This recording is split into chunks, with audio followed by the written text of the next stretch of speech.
Other shows we have for you to enjoy at myclassicradio.net. The Avengers was most certainly not a household name in South Africa prior to the radio series. With no national television service until 1976, the mechanism simply was not present in the country to show television programs to mass audiences. While many other countries reveled in the filmed adventures of John Steed and company, South Africa was not equipped to join in the fun. The series took Britain by storm and made a major impression in the American markets, being that greatest of rarities, a British series given a network transmission slot. However, as a filmed series, rather than a videotaped one, The Avengers was able to gain a modicum of exposure in South Africa through film rentals. Come and listen at myclassicradio.net. Other shows we have for you to enjoy at myclassicradio.net.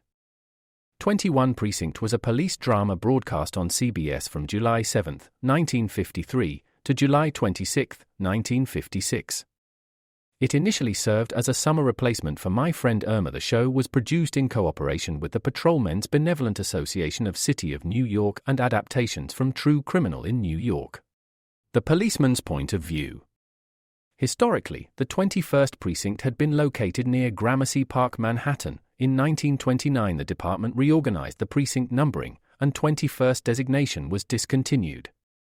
No such precinct existed during the run, nor does a 21st precinct exist. However, the fictional precinct's territory closely corresponds to that of the Upper Side's 23rd precinct since 192. Come and listen at myclassicradio.net.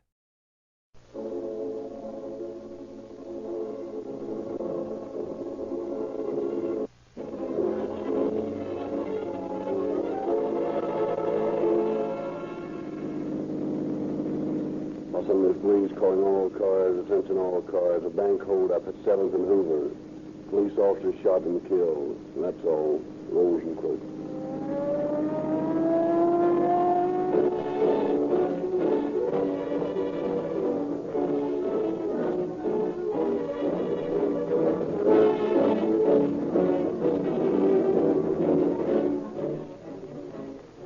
Good evening, ladies and gentlemen. Unless you have had the opportunity to get an insight into the problems of policing your cities and towns, you can never appreciate the most thankless, never-ending job your mind can conceive. Chief Davis, in his modest way, says, it takes brave men, fine equipment, and good gasoline to do a satisfactory job. You have seen and heard police cars, fire engines, motorcycles, and ambulances screaming down the street to aid someone in distress. It takes good gasoline to give them the performance they demand. You have also seen patrol cars or motorcycles driving up one street and down another, hour upon hour. Rigid economy in this branch of city government stipulates economy of operation. When you hear advertising claims of quick starting, pickup, power, mileage, anti-knock, you hope you're getting it in the gasoline you buy. Well, the police car performance you get from Rio Grande Crack includes all these qualities. That is why in the great Southwest, so many police cars, fire engines, motorcycles, ambulances, and other emergency equipment are powered by Rio Grande Crack.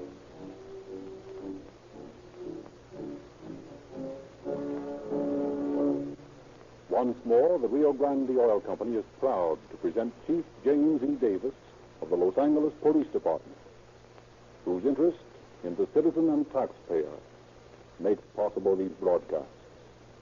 Chief Davis. Good evening, friends. There is an axiom in England as old as England itself, that no matter where a citizen of England is, when he meets death at the hands of an enemy of England's society, no force on the face of the earth can keep Great Britain from reaching out and avenging his death. The streets of London are patrolled by uniformed bobbies, unarmed with but few exceptions. No firearms are carried by the police of England, for the citizens of that country have a hearty respect for the age-old truism which has reached into Canada, into India, into the British East Indies, into the islands of the Pacific, into Africa. In fact, into all the dominions of Great Britain, that the English police always get their man. Here in America, only recently has public decency been so outraged by the brazenness of the criminal element as to bring to every citizen a realization of how important it is to support the police and peacetime army on a criminal front where battle never ceases. For years, the law enforcement agencies of this country have carried on undaunted under a burden of public disrespect which has made their job the hardest in the world, almost impossible to successfully finish. Until but a few months ago, if a gangster killed a policeman, that was not news. But if a policeman killed a gangster, that was news. News so colored by sentimentalists that a wave of criticism swept over the policeman and his colleagues so overwhelmingly that he not only lost courage, but faith in the citizens whose job it is for him to protect. Tonight's story tells more eloquently than can any words of mine what it means to kill a policeman. It concerns the wanton murder of a guardian of the law by self-styled tough eggs from Texas, unaccustomed perhaps to the unceasing vigilance of your police officers. I hope that every citizen listening to this program will realize as he hears this story unfold how important it is for him to back up morally and actually, if necessary, the policeman who risked his very life to protect him, his property, and his family. Professor Lindsley will now go on with the story.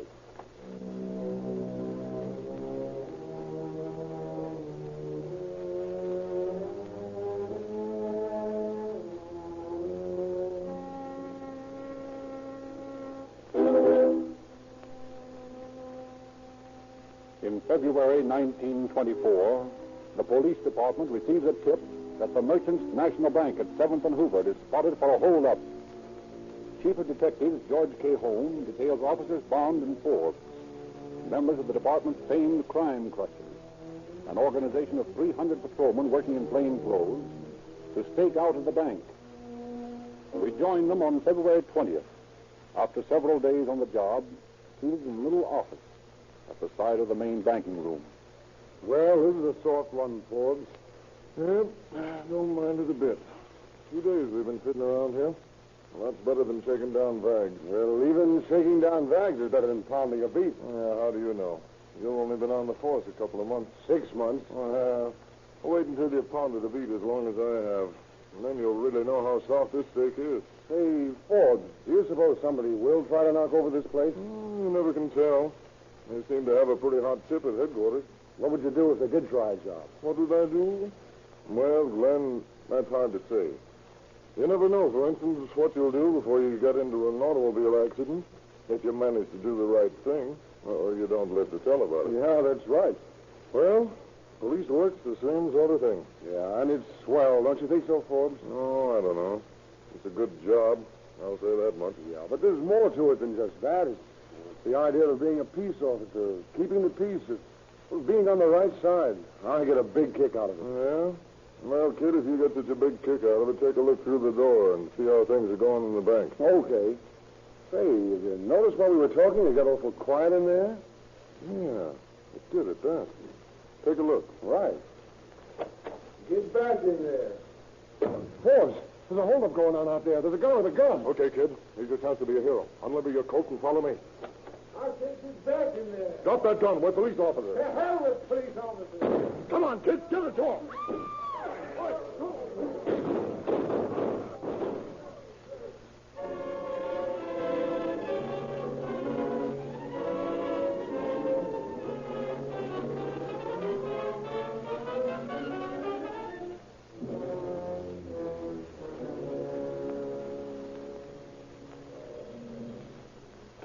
Detective Bureau.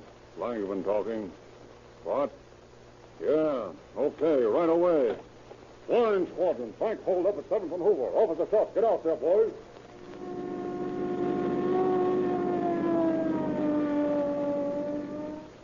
Here's the cops already. That's fast. What's the trouble here? Bank hold up. They got away in a red jet. One was Sport shot. model. One was There shot. were three of them. And they headed north on Hoover Street. One was shot. I saw him stand Wait there. a minute. Don't all talk at once. You said they headed north on Hoover? That's right. Yeah, I saw him drive away. Okay. Frank, you take your car and see if you can follow them. Okay. Now, where's the officer that was shot? In my office. I'm the manager of the bank. Will you take me to him, please? Sure, right inside the door. There are two of them, you know. Both shot? Yes, I've already phoned for the ambulance.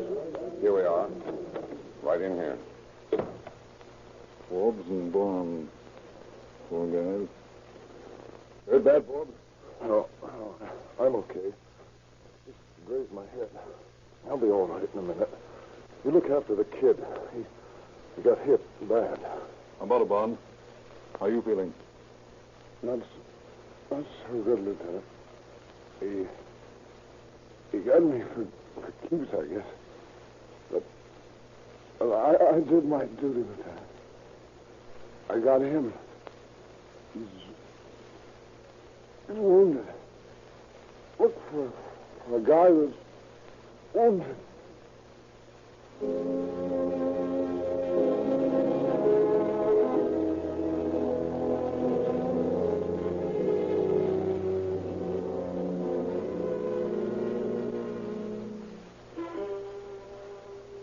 A couple of hours later, Glenn Bond, the police rookie, dies in the receiving hospital without ever regaining consciousness. And with the news of his death, the unwritten law of the police officer begins to work. There is not a man on the force but who pledges silently to himself to work unceasingly to avenge the death of his brother officer. In his office, Chief of Detectives Holmes issues orders to a group of officers. Now, from what Forbes has been able to tell us, we know that there were at least 3 and possibly 4 men in this gang. Numbers 1 and 2 entered the bank. 3 served as a lookout, and 4, if there was a 4th, drove the red Buick sport model in which the men escaped. We also know that one of them was wounded. All right. I want every red Buick sport model in Los Angeles stopped and examined for bloodstains or any other evidence that might connect it with the crime. I also want you men to check every drugstore on the west side of town for any suspicious purchases of bandages and antiseptics. Hello. This is Dr. Watkins speaking. Yes? Is that the chief of detectives? Yes. Well, I just handled a case I feel I should report to you. Yes? What was it? A revolver wound. The patient said it was accidental, but it sounded suspicious to me. Go ahead. What were the circumstances? Well, this young fellow had a wound that would seem to indicate that the bullet passed through the lung. Yes? After I gave him first aid, I told him that he would have to be removed to the hospital, but he refused to consider it. A man that was with him, who said he was his brother, also claimed it was impossible.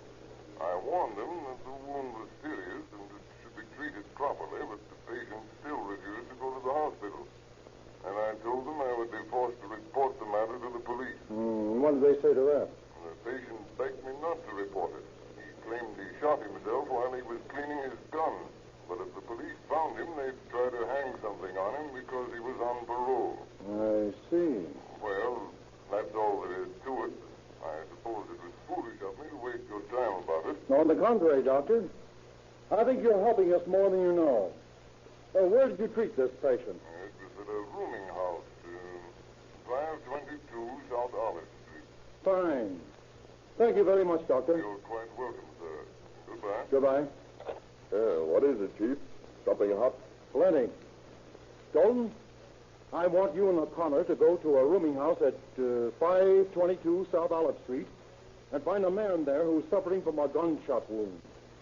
Go through the place until you get him. I think he's one of the boys we're looking for.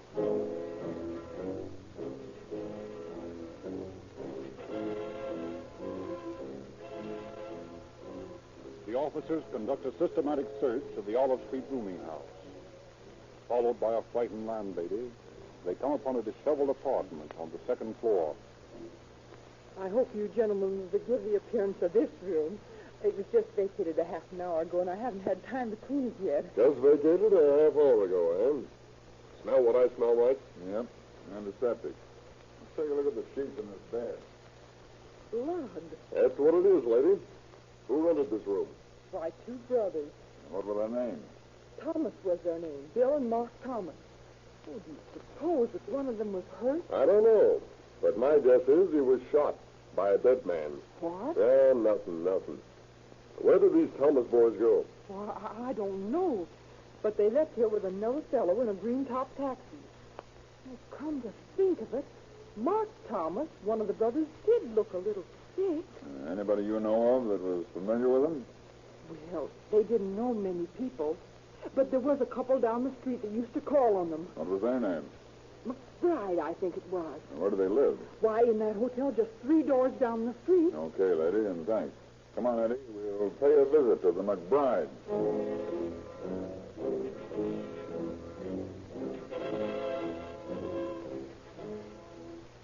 Is Mr. McBride upstairs? No, he ain't. How about Miss McBride? She in? No. Any idea when they'll be back? No, I haven't. Well, we'll wait. Well, you might wait a long time, see? There's no telling when they will come back. Yeah? Well, maybe I'll find out quicker if I run that switchboard. Well, what do you mean? You sit over there. I can run a switchboard as well as you can. Well, you must be nuts. I can't let you do that. Come on, quit stalling. You know who we are.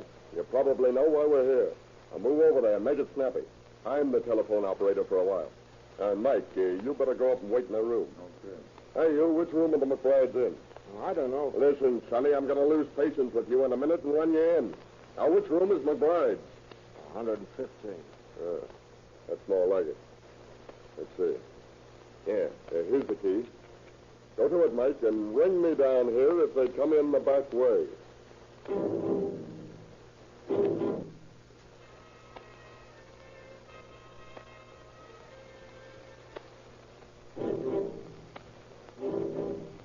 For several hours, Dalton fills the position of telephone operator, handling all the routine calls of the house without hearing anything interesting. Then suddenly a call comes from McBride's apartment. Dalton allows a few seconds to pass and then returns to the phone himself. Hello. Is that you, Les? Yeah. Well, this is Tom. Say, Lou is in bad shape. We got to do something for him. Well, come on up to the room and we'll talk it over. No, that's too risky. I'm afraid of the bulls.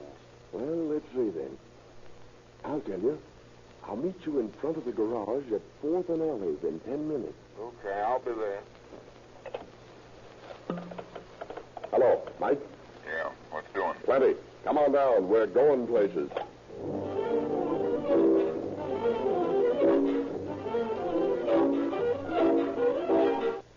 Dalton takes one side of Olive Street and O'Connor the other.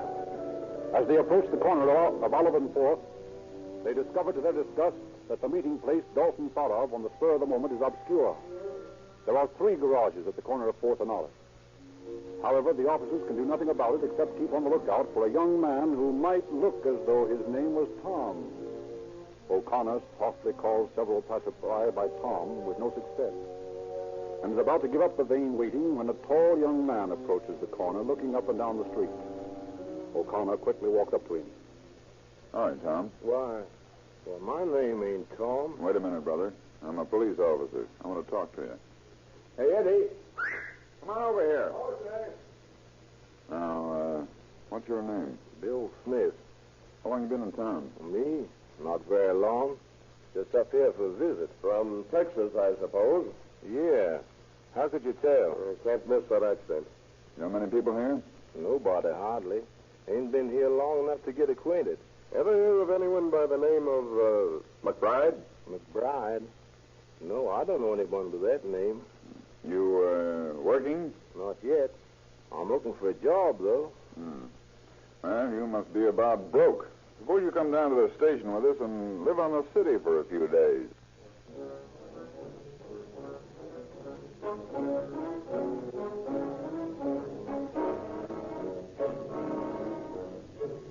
In spite of his protestations of innocence, the man who claims to be Bill Smith is taken in and booked on a vagrancy charge. Later in the afternoon, the cab driver who took the 3 men from the Olive Street address is located and tells the police that he drove his fares, one of whom appeared to be sick, to the corner of East 4th and Cumming Street near Hollingbeck Park. Immediately, a force of 300 men under the command of Captains Bernard, Dean, and Wynn is thrown around the neighborhood of the park with instructions to search every apartment house and to inquire of every drugstore for purchases of bandages. Detectives Condaffer and Hickey enter a drugstore opposite the park. Good afternoon, gentlemen. What could I do for you? Stolen the bandages today? Huh? Bandages? So why are you asking? I'm doing the asking, you're answering. Have you sold any bandages? Well, first I gotta know why you ask. Here's why. You see that? Oh, policeman. Well, that's different. Now, what could I be doing for you? We want to know if you sold any bandages and antiseptics this afternoon. Bandages and antiseptics. Just a minute till I look in my book. Yeah, here it is. To one man, I sold a roll of adhesive tape, a roll of gauze, a bottle of carbolic acid, and a bottle of iodine. That ought to be it. What did he look like? Look like? Well, I'll tell you. He didn't look like much of nothing. So how was he dressed? Well, he had on a cap and gray trousers. Did he drive a red Buick? Oh, no, he didn't drive anything. About 5 minutes after he bought the goods, he got on a streetcar out front. He got on the streetcar. Did he still have the packages with him? No, he didn't. Why? Then the guy we're looking for must be right close here, Frank. Come on.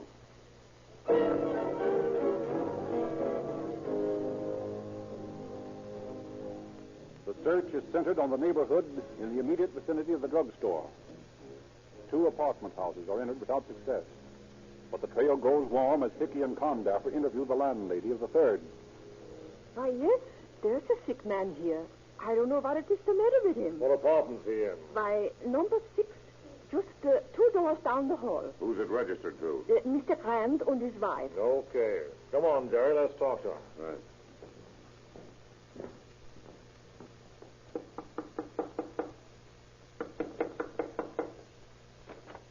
Look out, Louis, the copper. What'd you say? Nothing. What do you want? We want to talk to you and Mr. Grant. Well, you can't come in.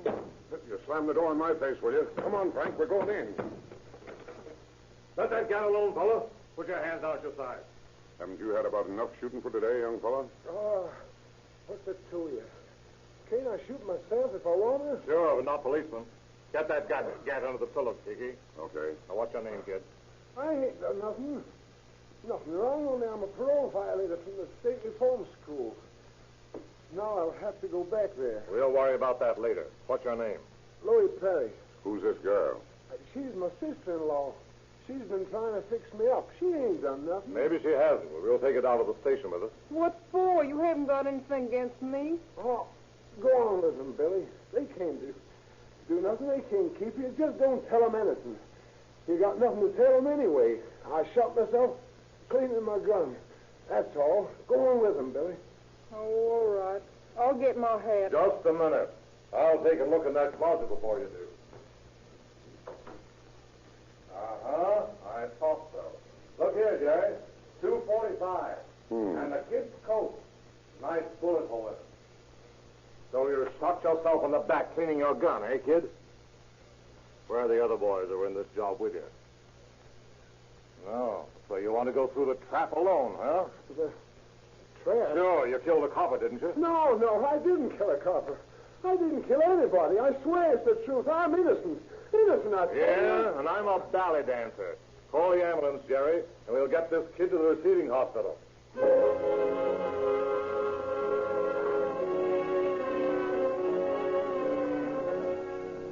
Louis Perry is taken to the receiving hospital, while Billy, the wife of his brother, is brought before Chief Holmes for questioning. She stoutly denies any knowledge of the bank robbery, claims an alibi for her husband, and states that Louis accidentally shot himself. The questioning goes on for hours. Now, Mrs. Perry, I'm informed that when you first saw the officers at the door of your apartment, you turned and warned somebody inside. Isn't it true that you were warning your husband to make a getaway? No, you're dead wrong. You know that a bank was held up today and that one of the hold-up men was shot. That man was Louis Perry, and we have reason to believe that your husband was in on the deal, too. What do you say to that? Nothing. You're doing the talking. All right. You're wearing 2 diamond rings on a wristwatch. Where did you get them? My husband gave me one of the rings and the watch. He must have a good job to be able to afford such things. Where does he work? He isn't working now. He had some money saved up before we were married, and he bought these things for me. Where did the other ring come from? That's one on you, copper. I bought it myself for $1.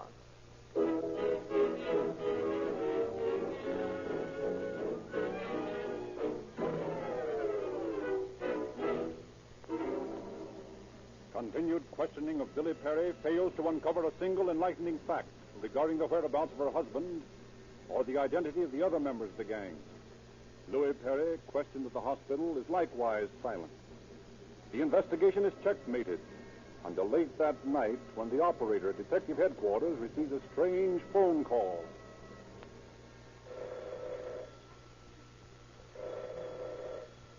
Is this the Dick's office? Yes. Well, if you're going to stretch Perry's neck for that bang job, you'd better get his pals, too.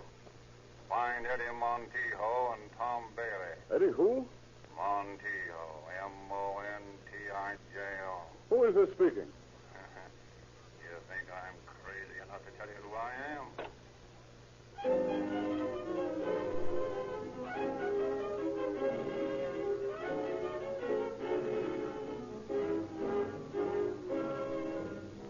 A hurried examination of the police record shows that Eddie Montijo had been arrested 5 times on charges of burglary and petty theft. On one of these jobs, Oscar Perry is also implicated. However, there is no record of Tom Bailey. Headquarters immediately teletypes a description of Montijo to all points in California, and 2 days later he's arrested in San Diego with a young man named Barkley. Brought back to Los Angeles and told that Perry was under arrest and that he and Perry had been identified by the hold-up victims, Montijo confesses. Police cannot connect Barkley with the crime, and 3 days later, a detective is escorting the young man out of the jail to freedom when he suddenly stops.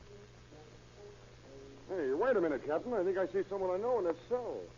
Hi there, Tom. How's the boy? Well, hello, kid. What are you in here for, Tom? Say.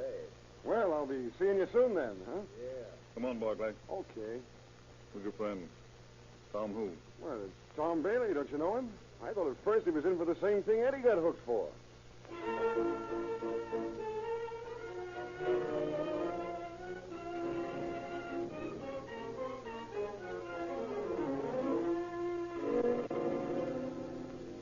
Thus does his friend unwittingly betray Tom Bailey and identify him to the police. For Bailey is the young man who had been arrested by Dalton and O'Connor under the name of Bill Smith. With 3 of the gang under lock and key, police center their search on Oscar Perry. Failing to develop any case against Perry's wife, she is released, and detectives are assigned to shadow her constantly while the wires to her apartment on East 4th and also to her sister's home in Long Beach are tapped. The officers grouped in Chief Holmes' office haven't long to wait for results. Chief Holmes' office. Special operator, Chief. A call has just been placed to that number in Long Beach. Good, let's hear it. I put you on the line. Something good, Chief? I don't know. We'll see. Oh, Billy, that you? Yes. Honey, how are you? Fine. Now listen, sugar. You all stick to what you say. Don't let anyone or anything change your mind. Don't pay no attention to the newspapers. Stick to your story. Want to see me, sugar? Do I? I've just got to, honey. Sure like to hear you say that. You better hang up now, honey. Somebody might be listening in. Call me later, will you? You bet I will. You stick right to that phone. All right. Goodbye, honey. Goodbye, sugar. Operator. Operator. Yes, sir. Where was that call made from? Just a minute, sir. It comes from a pay station on Main Street. What address? I'm sorry, sir. I haven't that information. Why not? Listen here. You got that information. It'll be too bad for you. I'm very sorry, sir. All I know is that the call comes from someplace between 7th and 12th on Main. Well, why didn't you say so in the first place? That damn clock. She must think I'm a mind reader. Boys, this Perry's playing hide and seek with us. I want to go down. I want you all to go down Main Street and cover every rooming house, restaurant, and cigar store between 7 and 12.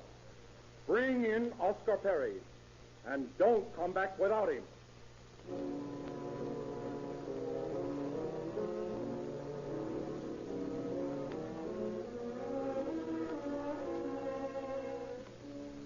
Detective Jack Trainer, who leads one of the squads of searchers, possesses one clue in the form of a tracing of Perry's handwriting, taken from the register of the apartment on Olive Street, where he had registered as M.R. Thomas. A peculiar circle precedes the letter M. Trainer, scanning the registers of the rooming houses, looks constantly for this mannerism of handwriting. Finally, in a rooming house in the 1100 block, he finds the name M.R. Thomas on the book, and the M is preceded by an identical flourish. He questions the landlady about her guest.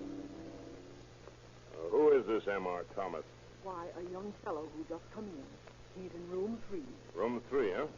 Where's that? Why, just across the hall. Has he done anything bad? Plenty. You better stay out of the way, ma'am. We may have trouble. All right, boys, let's go.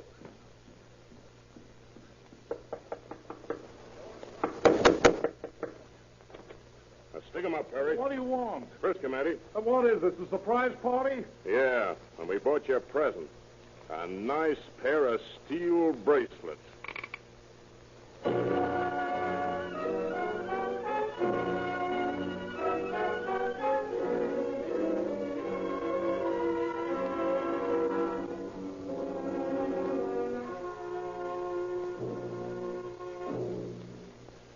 No witness of a bank robbery had been close enough to Oscar Perry to positively identify him as a member of the gang.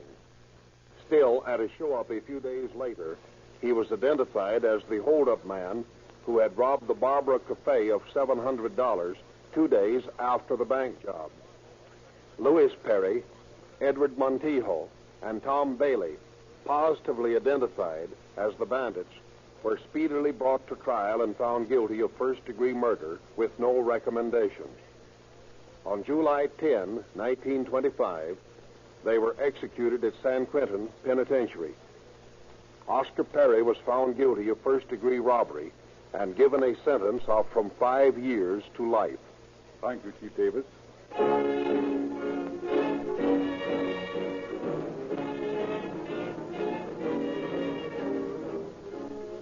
An old Western saying is, chock full of good sense. And that saying is this: pick a good brand and sit tight. What better reason could you have for picking the brand of Rio Grande than that it's predominantly preferred for police and fire equipment wherever Rio Grande is sold? Another reason is that wherever you buy Rio Grande, you can also buy its companion product, Sinclair Oil. Sinclair Opaline gives you the assurance of positive motor protection. 7 extra steps in refining eliminate petroleum jelly and wax, 2 worthless and harmful properties in oil. Petroleum jelly makes your oil thin and watery in hot summer weather and does not provide the film of oil that protects moving parts from friction. Rio Grande has prepared for your information a complete list of forthcoming cases to be broadcast on Calling All Cars. Drive into your neighborhood Rio Grande service station tomorrow and ask for the Rio Grande radio log. It's free.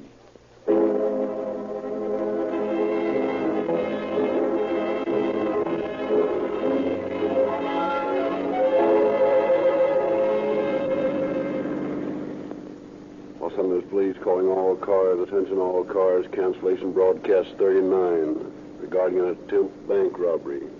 Suspects in this case now in custody. That's all. Rolls and quotes.